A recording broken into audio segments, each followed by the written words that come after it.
अस्सलामुअलैकुम वरहमतुल्लाहि वबरकातुहू। Urdu news India के मुअज़्ज़ज़ नाज़रीन व सामईन, आपका खैर मक़दम में आपके साथ एहतिशाम निज़ामी कासमी। नाज़रीन, इस वक्त की बड़ी अहम ख़बर से आपको आगाह करते हैं। दारुल देवबंद के कदीम तलबा के लिए दारुल की जानिब से एक ज़रूरी ऐलान जारी किया गया है। तमाम तलबा कदीम दारुल देवबंद को इत्तला दी जाती है कि 18 रजब 1442 हिजरी मुताबिक 3 मार्च 2021 को दारुल की तरफ से सिर्फ कदीम तलबा को 10 शव्वाल मुकर्रम 1442 हिजरी को हाजिर होने के सिलसिले में हिदायत जारी की गई थी। लेकिन अब मुल्क में कोरोना की वजह से बिगड़ते हुए हालात के पेश नज़र हुकूमत ने स्कूलों को बंद कर दिया है।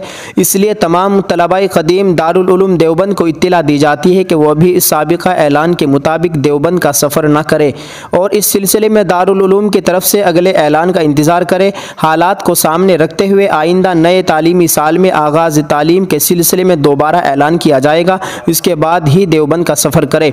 बहुक्म हज़रत मौलाना कारी सैयद मोहम्मद उस्मान साहब मंसूरपुरी कायम मकाम मोहतमिम दारुल देवबंद।